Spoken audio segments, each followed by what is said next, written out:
You are listening to the Horse Radio Network, part of the Equine Network family. What a beautiful day for horses in the morning. You are listening to the #1 horse podcast in the world. Here's your entertaining look at the horse world and the people in it.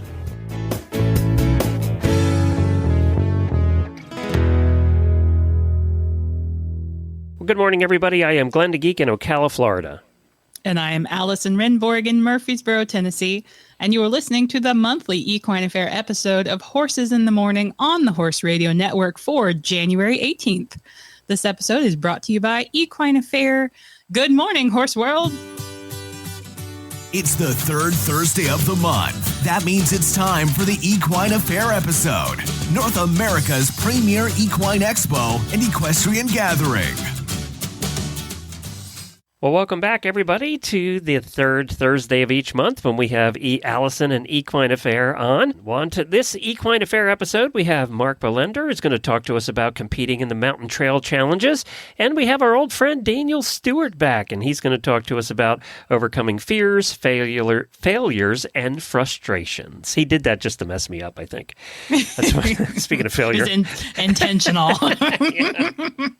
Well, speaking of failures, we are potty training my 2-year-old. Oh, so that's going well, huh? It's going great. For some reason, my dear, wonderful, precious husband, right before we went on vacation, said, you know what? It's been it's been a few months since we did the first round 1 of potty training. Maybe it's time. Don't you think we should maybe do it like the first weekend of the new year? And I said, yeah, sure. That's what I want to do. But he was right. Our daughter, so we tried right after she was 2, did not work. Spectacular failure, nightmare, the stuff of nightmares. I mean, if any of you guys have potty trained a toddler before, oh my, it is like, it makes you want to drink. I want a scooter cocktail, a sassy pony. So that first time was terrible. And then she's had some time to grow up. She's had some time to connect the dots, and we could tell she was getting ready. So the first weekend of the new year, we dove into potty training, and we're still doing it. But so fears, failures, and frustrations. that's the name of my guidebook to potty training. There are times I kind of a little bit regret not having kids, and then there's times like this where I don't. Man, no. Yesterday, my mother-in-law got peed on, and then I got peed on. And today, my mother is here babysitting for me, and I said, bring some backup pants, Mom. Fun. Well, welcome back to Potty Talk here. It seems to be a theme. We've been talking about poop a lot in the last couple of weeks on the show. So. Yes, the great manure of 1848 or whatever. I did that just to annoy the listeners. So this is the great poop and pee of 2024. Stay tuned, guys. Well, you only have a couple of months to get this figured out because I cannot believe I got an email from Equine Network saying, oh, we're going to do the booth again like we did last time, the recording booth. And I said, I think so. So, because I'm planning on coming, but I can't believe we're planning on Ohio already. Oh, yeah. I was in the couple of weeks before Christmas, everybody starts tuning out on their business email, but I'm tuning in. I was working really, really hard up until Christmas trying to get stuff in motion. Our whole staff was for Ohio, so that when I came back from the break, we could hit the ground running. And sure enough, we have. So things are coming together really, really fast. We've got lots of great people booked. We're putting the schedule together, which I already have people harassing me on Facebook. Where's the schedule? We're working on it. Okay. So as far ahead as it is, you guys are eager to go, and that's what makes it exciting. So, and this is remind everybody where this one is. Yeah. So our spring Equine Affaire is at the Ohio Expo Center in Columbus, and it is April 11 through 14, 2024. Very good. And then, of course, that's always a couple of weeks before Land Rover in Kentucky. Yes. So a lot of Yes. people do both. I know a lot of people that do both of those. So it'll be interesting to see if we meet some of those people, and I'm excited to come back to Ohio again. Yeah, I'm really happy. This is the first time we've actually gotten to talk about it, so I'm Yes. excited you're coming. Yes, I am. I put it in for my travel schedule, and they contacted me already. So I'll be there. We'll set up. We'll have, if you have time, we'll do some more shows there. Yeah, we'll plan on it. Sounds That'll good. Be so fun. All right. Well, you want to get to our first guest? Let's do it. So our first guest hails from Silver Creek, Washington. If you love extreme trail, mountain trail, or trail challenges, you probably already know the name Mark Bolender. And if you don't, ears up. Mark Bolender founded the International Mountain Trail Challenge Association along with his beautiful wife, Lee, in order to promote the sport of mountain trail. He has won several national titles. He's written articles and books. He's produced multiple DVDs. He knows it all. He also designs and builds mountain trail courses, which I think is pretty cool. He presented with us in Massachusetts last fall, and he'll be coming to Ohio this spring. So we thought he'd make a perfect guest for this month's episode. So let's welcome Mark to the show. Well, hi, Mark. Good morning. Welcome to the show. Thank you very much, and good morning to you. Where are you? You're driving. Where are you heading off to today? Well, actually, I I have a very interesting life, but today I get my hair cut because I look like Einstein right now. And literally, oh, goodness. And then I have to go get new glasses. My eyes are getting older and tired. And then I have to go to a building department and pick up a permit for a big commercial project I'm building. So And real life. real life. Yeah, real life. When you're a general contractor, you're always building something somewhere. Yeah. So let's talk about that for a minute. So you're a general contractor on so you build more than just mountain trail courses.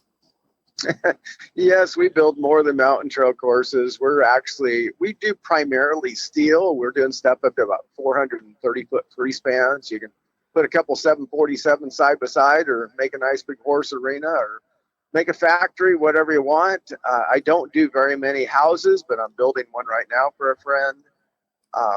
We're kind of all over the board in what we build. And I've done a lot of sawmills, 3 big ones actually down in California, and added on to a bunch of them up here. And so building the mountain trail courses fits right in, because we can just simply build them on site at the shop with the crew and then put them on a semi and ship them.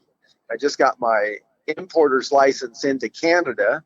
And so we just shipped our first mountain trail course to Halifax here a couple weeks ago. And then in May or June, I'll fly up there and complete the process. It's a little bit interesting to get set up as a manufacturer. So you can actually go to Canada and work or put them together. It's you can't just go to Canada and work. I get up there as an architect landscaper, but now I can get up as an importer and evaluate the products that we send there and make sure they're properly assembled, etc., and laid out in a manner that they can host IMTCA certified shows. Well, cool. So yeah. So we're always building something somewhere on this planet.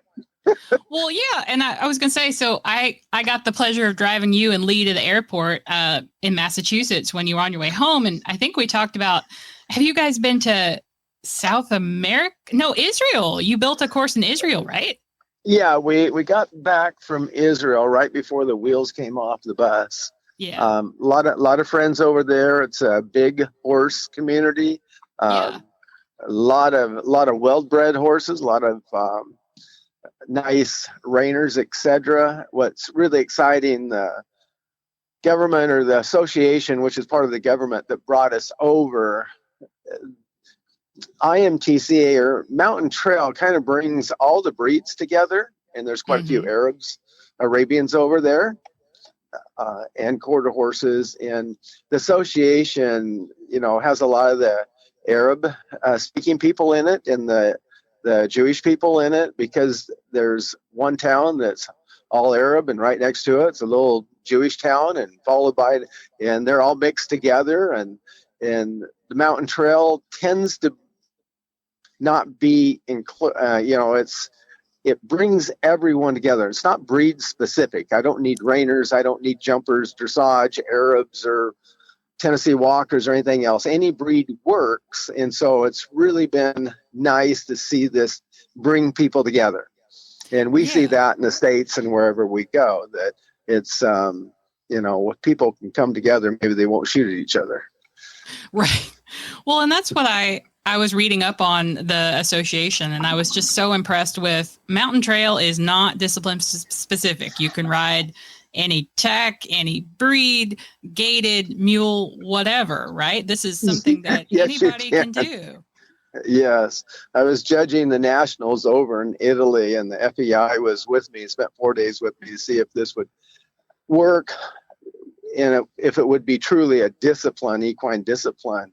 In one of the classes, I had 40 some riders. I had 21 different breeds, one mule. I had stock seat, Spanish, Western, and English riders, all in one single class, which is pretty cool, huh? That is cool. That's a nice cross section of the industry right there. Yeah, you can't get any better than that, So, yes, it is a neat discipline to bring everyone together. And I was looking at pictures. You can do mountain trail in hand as well as ridden. Is that right? In hand is huge. It's huge. There's a lot of people that maybe are to the point where riding, they're a little nervous. And for these young horses, how nice for them to get used to maybe a swinging bridge or a rolling bridge. And instead of being scared when people riding. And the biggest reason I like to see them started in hand is because I take the heartbeat of the human away. And if that horse can feel you and you're nervous, guess what? They're going to be nervous too, because if something up on top and you're their leader and they can feel your heartbeat and you're scared, then the wheels come off the bus.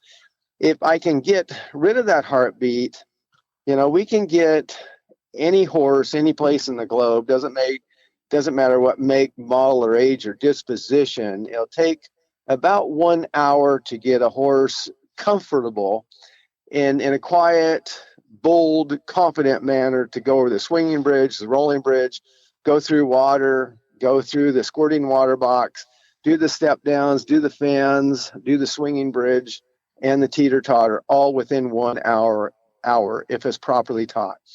If I have a rider that is new to it and they're scared, it's going to take you weeks to accomplish the same amount of the same amount of training. Yeah. Yeah, just because the rider's adding their nervousness to the situation, right? Exactly. Yes, exactly. So let's talk a little bit about mountain trail. Like it is so different from trail class, right? Like what is mountain trail? You mentioned all these crazy obstacles, the swinging bridge, the rolling bridge, and you had a swinging bridge with us in Mass, I think. Can we Yes, we did. Yeah. Let's talk a little bit about those different obstacles and what are we trying to achieve in a mountain trail challenge? Well, the whole thing is you're trying to simulate a real trail. And out here in the Pacific Northwest, and I know across the globe, it's pretty much the same, but we have a trail that goes from Canada to Mexico. It's called the Pacific Crest Trail. And some things are not well maintained. So some of the bridges, they move. They're not supposed to move, but they move. And I've seen some real disasters and some real wrecks. And the sad thing is when you have a wreck on the Pacific Crest Trail or any place out in the wilderness, it's a long way for help. Yeah. So it becomes very critical that horse can learn to deal with adversity, deal with something that moves under them without panicking. If you can get that, then the horse can be in the wilderness, a bridge can move. And we have some actually suspension bridge out here in the coast where horses are not trained for them. And so there's some terrible wrecks, sad to say, because of poor horsemanship. You shouldn't ever put a horse in a situation if they haven't been trained, but people do it all the time. And so if you simulate on a small scale called a mountain trail course, where you have a swinging bridge and other things, then the horses will go out on the trail and it's just another obstacle. And you've already built their boldness and confidence. They're not, scared to death. It's really fun. It sounds fun. I mean, it sounds like if your ultimate goal was, I want to get out there and ride in the real world, that mountain trail would be how you would start. My goodness. You would start there. I mean, obviously you'd start with good horsemanship and all the things, but then the next step would be, let's compete in mountain trail. And then we can go ride in the real world because my horse has already faced a lot of scary looking things and done well. Exactly. Yeah. Exactly. You're trying to, you're trying to build that boldness and that confidence in the horse. And let me tell you, the one obstacle, which is one of my favorites, is what we call the squirting water box. So it has a floating top, and the top has holes in it. So when that horse steps on it, water squirts up to its belly. That sounds terrifying just for me. And well, there's a lot of horses that object to my engineering, trust me. Yeah. Yes. But when they learn that they can deal with something like that, and when I'm training a horse, I really don't care what that horse thinks. I don't care what my client thinks. I don't care if they're scared to death. That is not my role to care about what the horse thinks. My role is to transfer knowledge and to take that horse and that rider where they can go. Mm-hmm. And that sometimes is tough for them, and the horses don't always agree. But when everything is accomplished, you can see the pride of that horse, and you can see the pride and the confidence also of the rider, that I did it. Getting there sometimes is not a pleasant experience. I acknowledge that, but it is what it is. But my focus is what that horse and what that rider can do, not what they can't do. And often all we're talking about is a T. Get rid of the T out of can't, and you put it into a can, and you'd be amazed how far those riders can go and how far the horses can go. And the more sensitive of the horse, the easier it is to train, believe it or not. Interesting. Yeah. So some of the Arabs have been the quickest to learn the obstacles. But they're always a little bit leery sometimes. And it seems like we always have some Arabs in training, and they're just as cute as can be. They're very looky, I bet. Yeah, very looky. The nice part about the Arabs, though, is once they learn it, they'll do it 100 times in a row. They're going. Exactly. Yeah, they're going. Yeah. We just sent back 2 Arabs that they were here as little babies to just kind of get started and handled. And then they came back, and boy, they grew up in front of our eyes. And they were going through the water boxes and the crossbucks and you name it, stepping down into water. And water is a huge issue for a lot of people and a lot of horses. Mm-hmm. They go on a trail ride and they come to a stream or whatever, and it's just a disaster. The horse jumps, the person ends up in the water, or they're injured or something like that. It's amazing how we never have time to train, but we always have time to go ride. And so if that horse has been taught how to go in water, not made to go in the water, taught how to deal with it, it's forever, their whole life, then they're okay. And the younger you teach them, the better. Yes.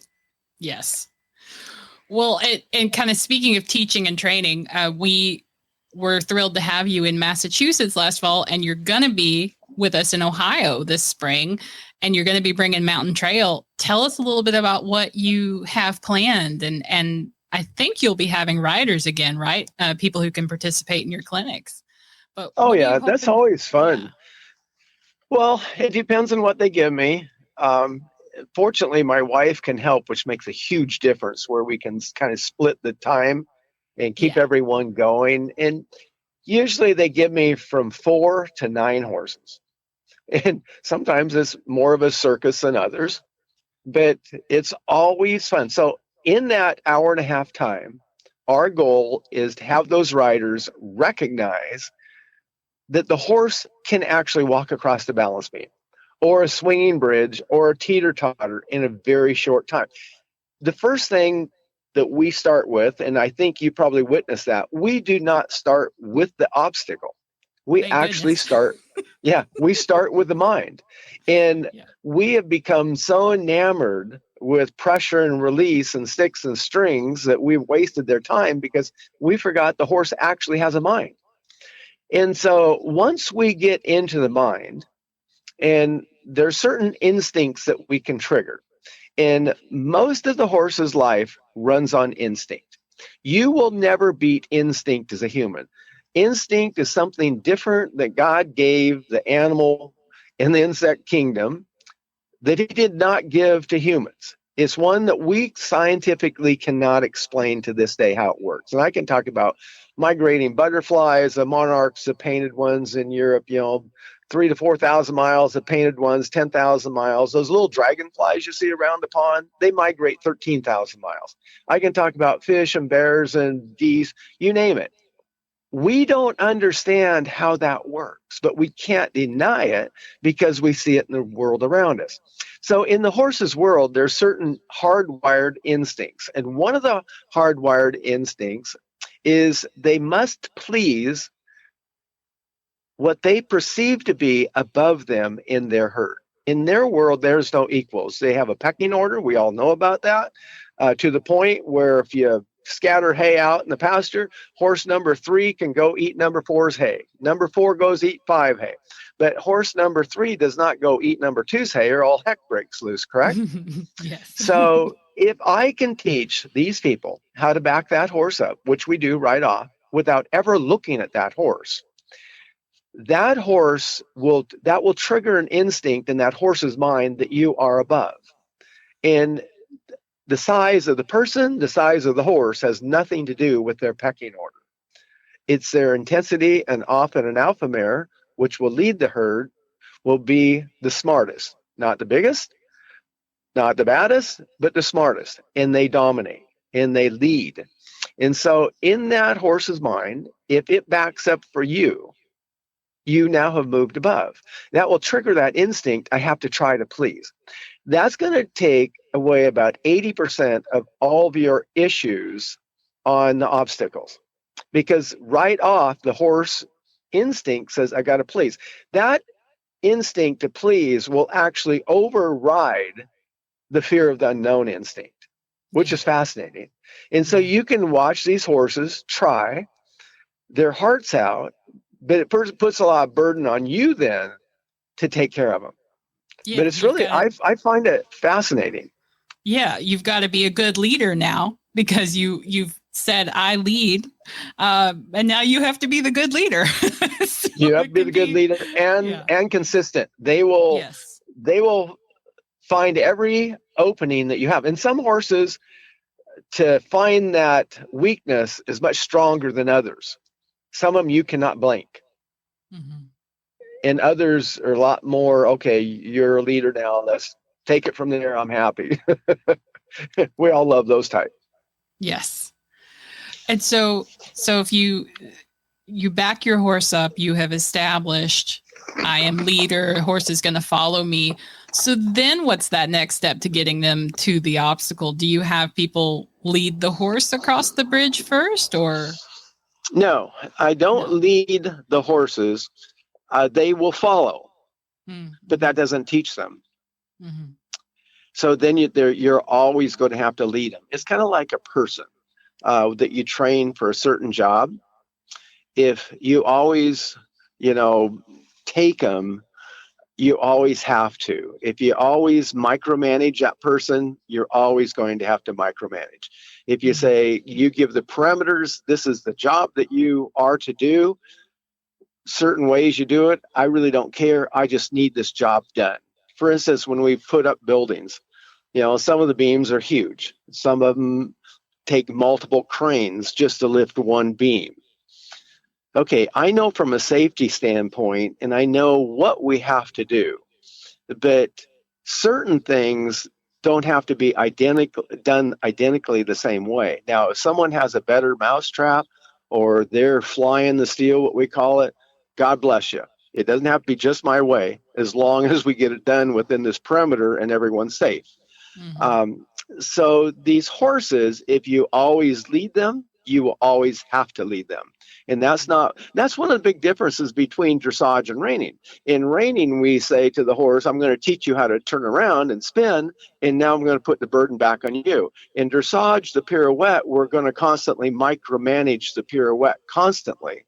And that's the big difference between dressage and reining. Reining, we're going to run you on a loose rein. You're going to grow up. You're going to learn your job. Dressage, it's a subtle difference, but it's pretty big. So these horses, if you say, now you have to address the water box by yourself, it's going to be tough. You have to address the water. Pretty soon, each obstacle becomes easier and easier and easier for them to address, because they've already built their confidence of success. And it's just like a human. Once a human learns that, oh, I can do this, I was successful, then their next assignment, they approach it in a much bolder fashion. Instead of wasting their time going what ifs, they can go, I can do this. And so you see a big change in the horse when you say, you have to face your own fears. I'm not going to face them for you.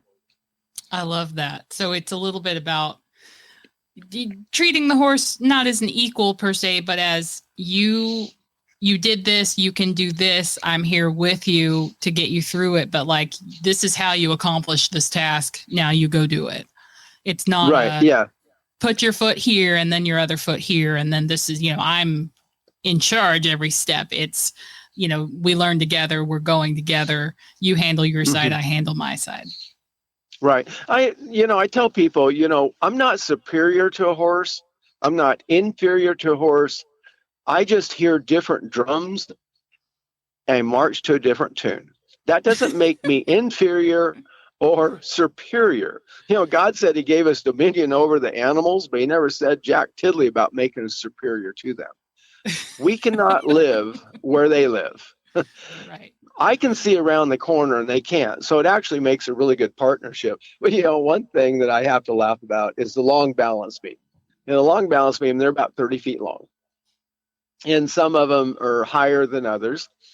And when you ride a horse across them, you can't look down, because if you look down, the horse steps off and you're out of balance. That's where the partnership comes is, okay, I'm going to do my job. I'm going to look forward. I'm going to stay in balance. And you do your job.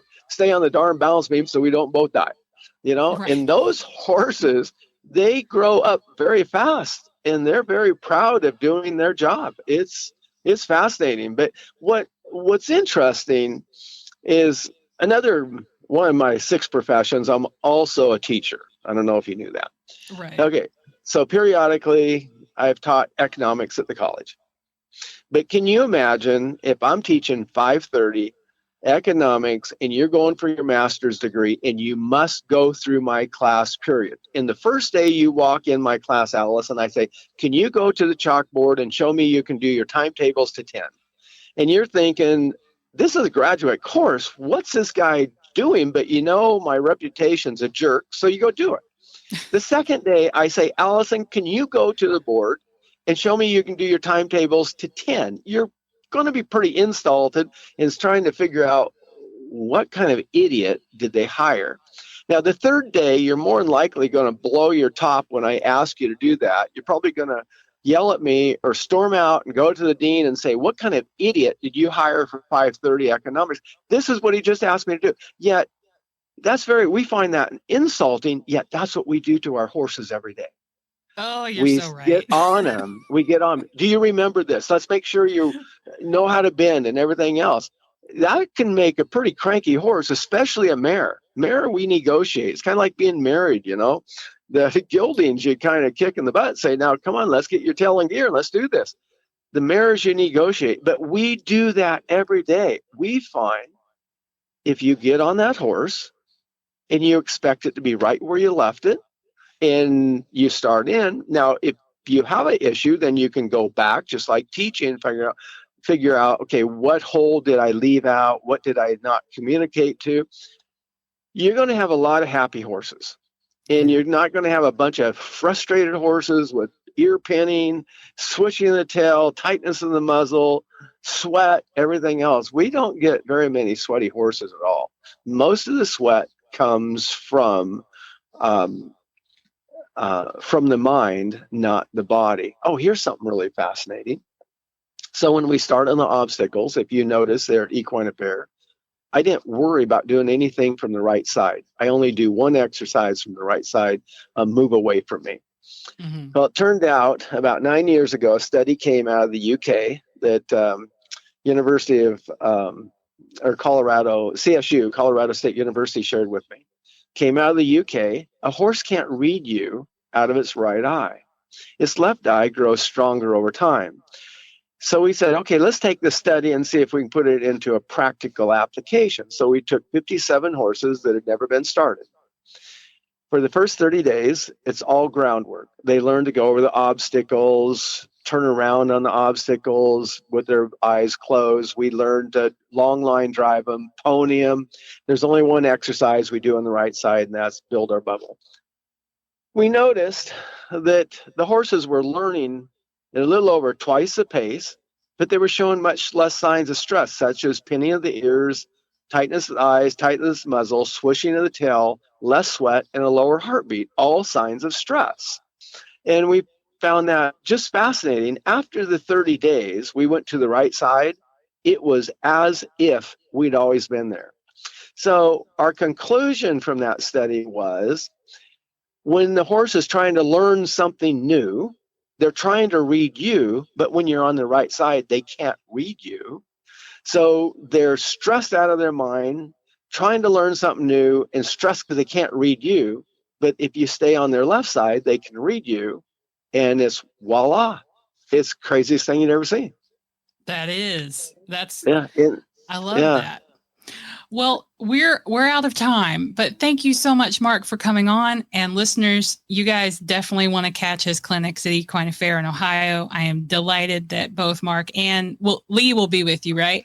Yeah, Lee has helped me for sure. Oh, yeah. Wonderful. So you can meet both the Bolenders, the magnificent Bolenders, at Equine Affaire in Ohio, April 11th through 14th. So thank you so much, Mark. This has been really fascinating.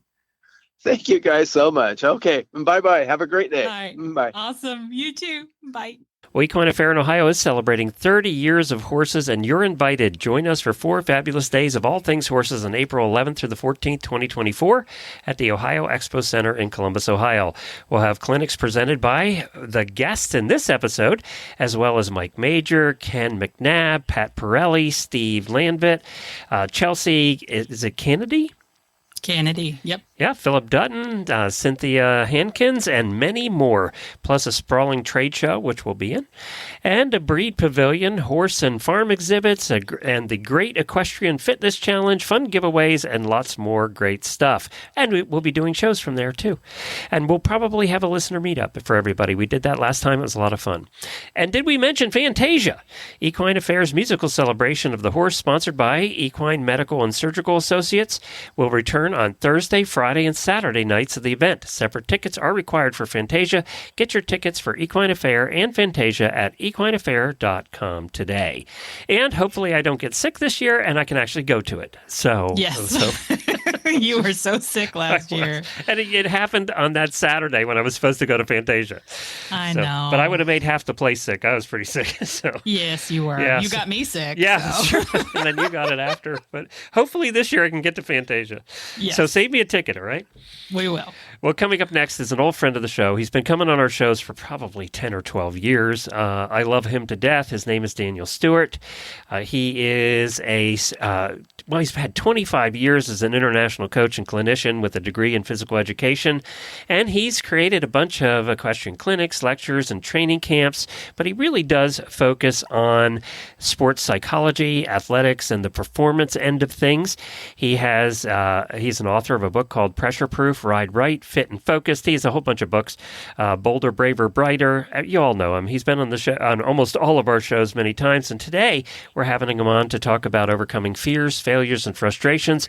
And if you have never had a chance to attend one of his clinics or his talks, you need to do that. So when you're in Ohio, definitely schedule time to see Daniel. It is well worth it because we all have these mental issues when we're dealing with riding, in my case, driving, just dealing with horses in general.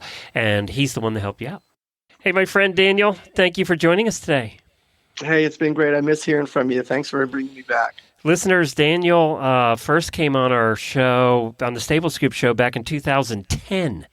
So we've been 14 years hanging around each other and occasionally doing interviews and just having some fun. So welcome back. Thank you very much. We're old friends, not because we've known each other a long time, but because we're both getting old. Because we're old, yeah. But look at it this way. We have both made it 14 years doing this business. So that's good. Good point. Yeah. And you're older than I am by a few weeks. So you've been doing it longer than I have. Good for you. Congrats. Hey, Daniel, you're heading over to Ohio. I get to see you at Equine Affaire. Oh man, I'm so excited. Yeah. I'm a big fan of Equine Affaire. I got to teach there a whole bunch, and then haven't been able to get back the last couple of years. So man, I couldn't be more excited. What kind of things do you do there? What are your sessions involved? Oh yeah, so I think I'm set up to do some equestrian sports psychology seminars, which are, if I'm doing a good job, they're upbeat and humorous and exciting and empowering and positive. So I think we all need a little bit more of that. So I plan on bringing my Kumbaya Disney Channel hat with me and seeing if I can make things just powerful and empowering. So that'll be some sports psychology seminars. And then I'm a big believer that equestrians are athletes. So I'm going to be teaching some equestrian boot camps, some strength and conditioning courses, little things that we can all take home. I'll even teach everybody how to build a fitness center at the barn if that's of interest to them. Ooh. And then I think my favorite part is I'll be doing mounted clinics. I think we're going to be doing jumping clinics, but they're appropriate for everybody from Western pleasure to hunters, jumpers, eventers. So we're going to do some mental coaching clinics that focus on helping us to do things like recovering quickly after making mistakes, push beyond failure, remember important things under pressure, stay calm instead of, freaking out. Lots of really neat messages, even in the mounted clinic. So we'll have horses in the arena and we'll get to jump around a little tiny bit. But the message in everything I do is just develop the ability to pick confidence over nervousness or self-belief over self-doubt. So I'm looking forward to the classes, clinics, and courses I'll be teaching there. Well, I will be happy to come sit in on a sports psychology class. The fitness one, I'm going to pass. But you need it, Glenn. I know, but that's why I'm passing. You're getting up there, You're Hey, well, let me tell you this, because I bet a lot of our listeners are thinking the same thing. I've got a hip thing or an ankle thing or a knee thing, or I haven't exercised, in a decade. So I'm going to be, the fitness program I'm going to be teaching will be for all levels and all ages. You can be in shape or a shape, and a circle's a shape. So bring it on. You know what I'm saying? All right. So please don't have anybody believe that, well, I'm out of shape, so I shouldn't be attending. No, not at all. I'll show everybody how to modify the exercises for your specific level of current fitness. I believe we're all athletes at all different parts of our lives. So I'll make sure that I show something for everybody. So Daniel, today I asked you for a topic because I love getting in the weeds with you on these various things, because we've all gone through these things, whether it's horses or life, right? And today's topic is fears, failures, and frustrations. And I want to say with Daniel, and this is, I think, why we've had such good conversations in the past.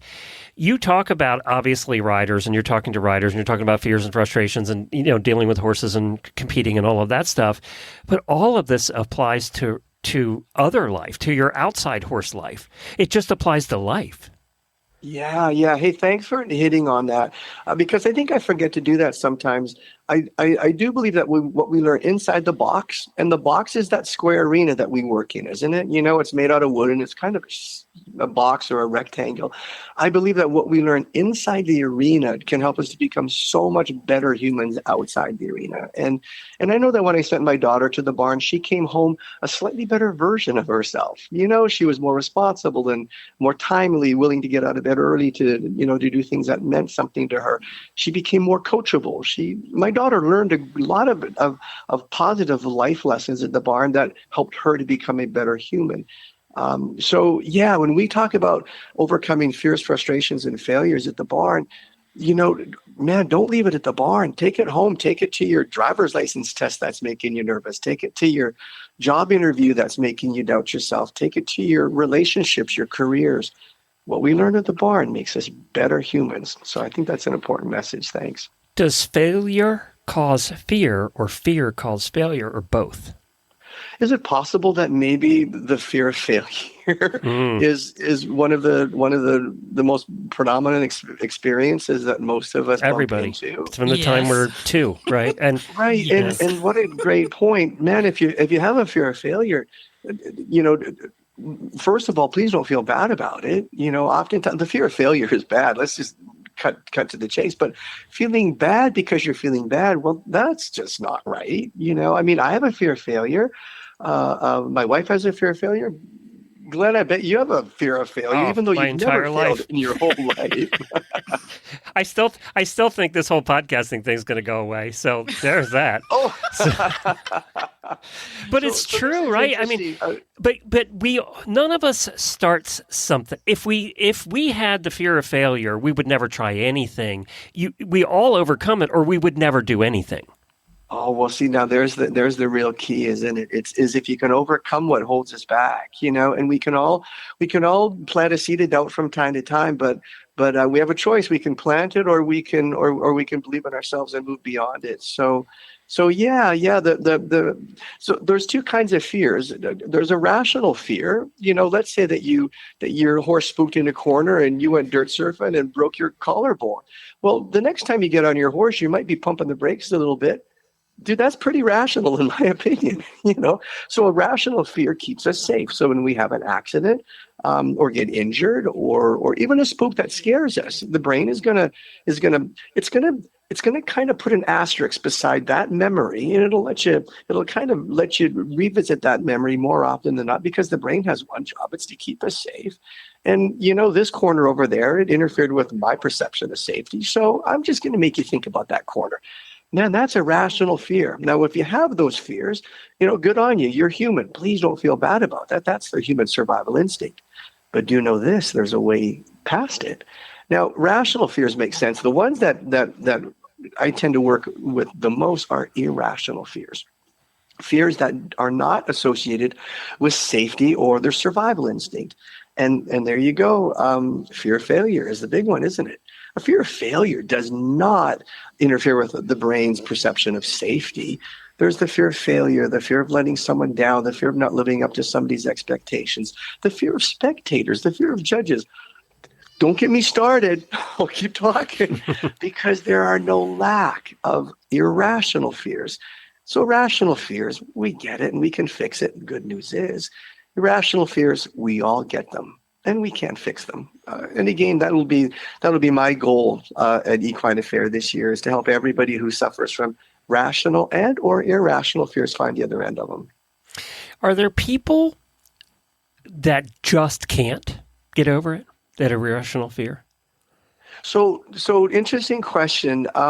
Post-traumatic instances oftentimes create the perception of impossibility. The idea of I've experienced something so traumatic that I don't believe I'll see the other end of it.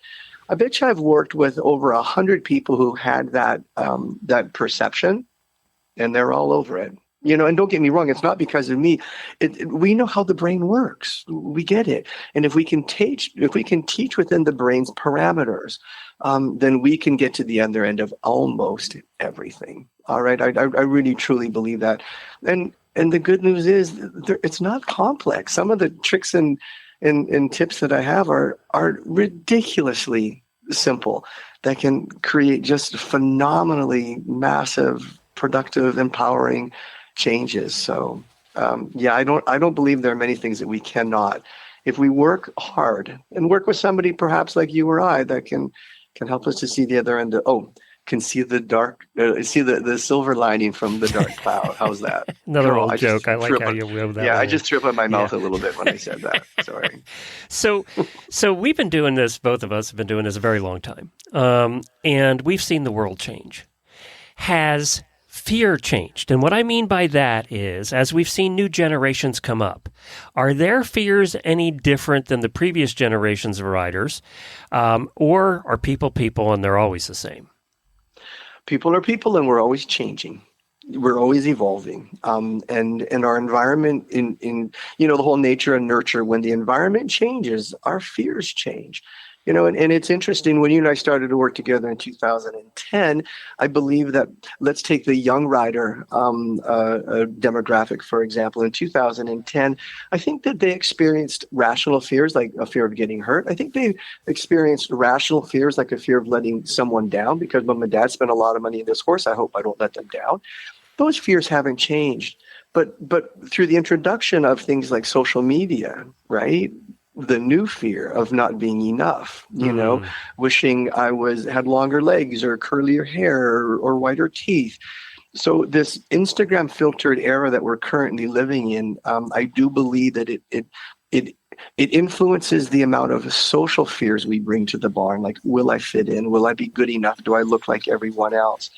I do notice that a lot of the irrational fears that we're experiencing look a whole lot different than they did when I started teaching these clinics, 20 years ago. Is that a harder one to overcome, because the peer pressure, is really what it is, right? The peer pressure through social media is so ingrained? It's pervasive. It's not hard to overcome. No, we just need a couple of tools. There's a key. The door seems pretty closed. There's the key. I'll give you a key. If the key doesn't work, there's a window. You can crawl through that. So their fears, man, fears are what they are, aren't they? They feel too big. They feel like walls. They feel too big, and nothing we can do can get us over that wall. But I believe that mental coaching it's just a ladder. The walls get bigger. Let's give ourselves some bigger tips. And again, I'll bump into a bunch of those tips at Equine Affaire. And I know that my audience, everyone in the audience is going to shake their head at a different time.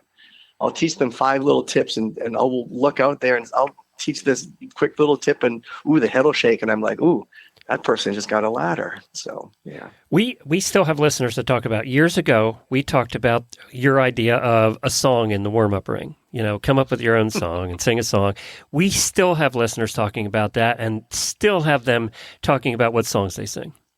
Well, it's not just and it's the interesting part, and I think that's wonderful that they're still talking about it, but it's not the actual song. Now, it's important for us to understand music is what's called a mood modifier. Right. If you wake up and you're bored and you hear a pump-up song, it changes our chemistry. It releases a little bit of, little serotonin, a little dopamine, or whatever it releases. It helps us to modify our moods. Music can pump us up or calm us down. But my instructions have always been, don't just pick any song. Pick songs that have positive affirmation sentences in the lyrics. For them. Because everybody's right? is different, right? Well, maybe you need to be calmed down. So maybe the songs, have these calm down messages. Maybe you need to pump up, believe in yourself. So then the positive affirmations speak more towards pumping yourself up and believing in yourself. And the reason those songs work, they're called athletic anthems. The reason they work is because songs get stuck in our head. So yeah, I've always said, build a pre-ride ritual playlist of music that creates the emotions you want, pump up, calm down, but the songs need to have positive lyrics so that when they get stuck in your head, you're walking around the showgrounds going, these are the moments I'll remember the most. I'll be strong. I'll keep pushing on, which is the song The Climb by Hannah Montana. It's just a brilliant song. It pumps me up, but it's got a brilliant message in it that gets stuck in my head. It's a mood modifier. Let's talk about frustration. I mean, we all have them, right? Every day. we all get frustrated. Some people are better at brushing them aside, putting them in the wastebasket and moving on. Other people, the personality is just there. That's going to live with them for months or however, forever, How do you overcome that one when I think part of how long you hang on to frustrations is your personality type? But you can train yourself, I assume, to be one of those that puts in the waste can after 10 minutes and moves on. Yeah. You bet. And you're right. I've always thought that we're like fingerprints. We're all wickedly unique in our own way. We're all wonderful in our own different ways. We're all a little bit bent and broken in our ways too. So fears and frustrations, they're definitely going to be part of our experience. But our ability to recognize it, right? It's really important for us to be mindful. This is me feeling frustrated. Understand, frustration is always built on a past experience. Frustration does not live in the present moment. So when we're frustrated, we have the perception that something in the past held us back, or the perception that something in the future will hold us back. Obviously, our goal is to plant ourselves in the present moment. You want to know a really cool trick on how to do that? Yeah. Okay, so here's a really cool trick. And it comes with a pretty brilliant, fun little story. And please note that fears, frustrations, and failures can all be fixed by this one thing, all right? Now, one thing is what I like to call a mojo mantra, because fears, frustrations, and failures, they make us lose our mojo. And we want to get our mojo back because we love the experience of riding. Now, there's a trick that can help us to get our mojo back, and that trick is called a mojo mantra. Now, we all probably know somebody that does mindfulness or yoga or meditation, and when we do those practices, we're encouraged to repeat a mantra to ourselves. And the reason is when we repeat a series of words or sounds in a rhythmical way, it stimulates the calmness center in our brain. So isn't that cool? Mantras can stimulate the calmness center in our brain when we're feeling a little tense. But a mojo mantra takes it another step. The words that we say to ourselves in the mojo mantra are directed towards how we want to behave or feel. So here are some mojo mantras. Push on, finish strong. Push on, finish strong. I can do it, nothing to it. I can do it, nothing to it. Rest of the ride, best of the ride. Rest of the ride, best of the ride. So this is how I use a mojo mantra when I get frustrated. I jump a fence perfectly. My horse hangs a heel and he pulls the rail anyways. Oh, I'm frustrated. I don't want to feel frustrated because I know it influences my experience and my potential. So I get rid of it by repeating a mojo mantra myself when I land. The rail comes down and I repeat, push on, finish strong. Push on, finish strong. Make the rest of the ride, best of the ride. Rest of the ride, best of the ride. So what's happening here is the mojo mantra, when repeated with rhythm and rhyme, stimulates the calmness center in the brain, but the words tell me what to do. It literally gives me one of our presidents said, when you get to the end of your rope, tie a knot and hang on. That mojo mantra, man, it helps me to just hang on.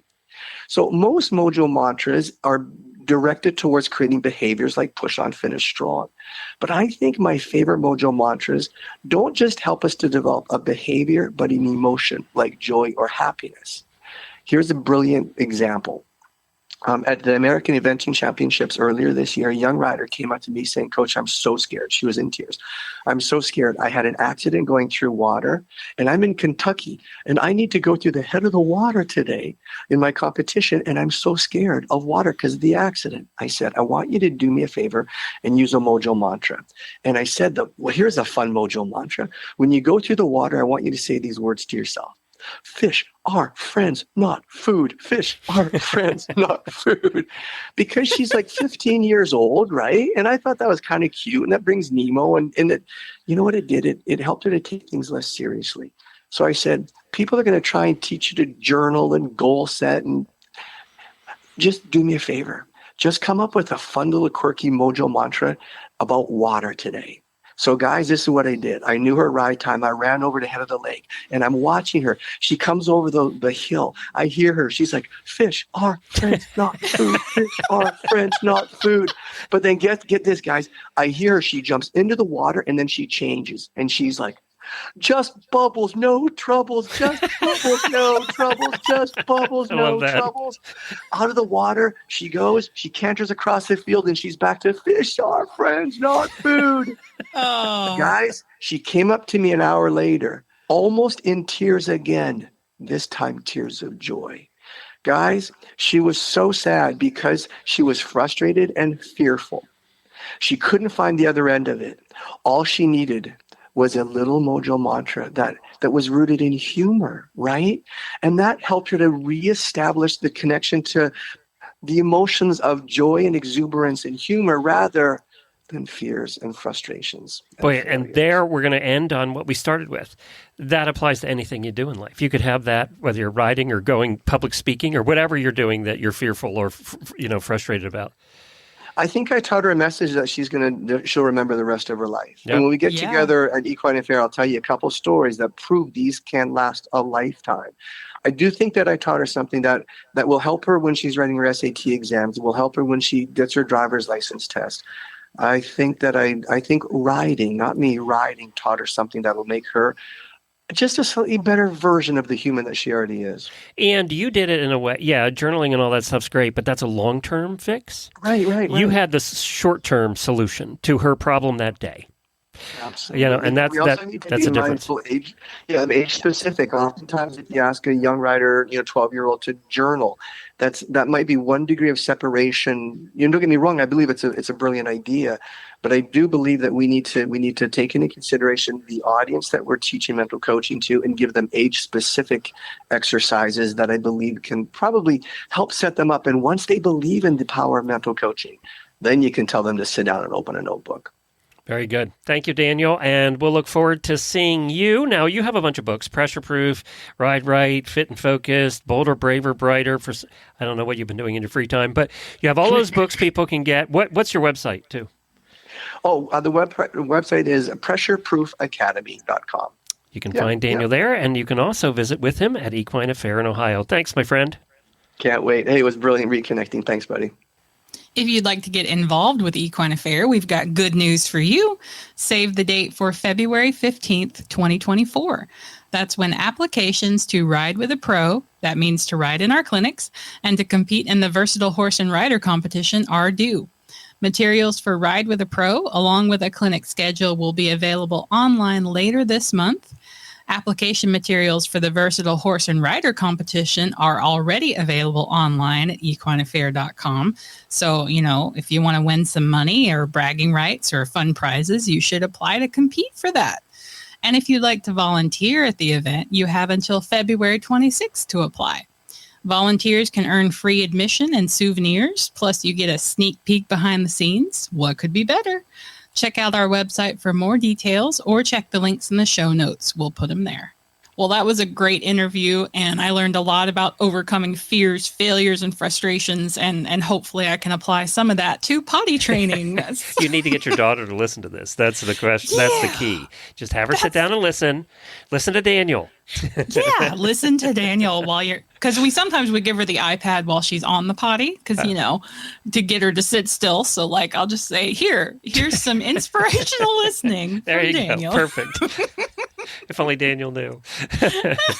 Well, you can learn more about Equine Affaire at the website, equineaffaire.com. You can find all the details about booking hotels and travel and parking and just everything, tickets, all of that stuff is there. Also on the Facebook page or their YouTube channel. They have an active YouTube channel as well, which Allison also helps out with. And, of course, you can follow Horses in the Morning. You can follow us on Facebook. You can go to horsesinthemorning.com for all the past episodes. Plus, we will be back tomorrow, and we'll have a brand new Really Bad Ads for you. So get your ads in to Jennifer at horseradionetwork.com. Thanks, Allison. Thank you. And really bad ads are my favorite, so I'm excited. All right, we will see you guys at Equine Affaire.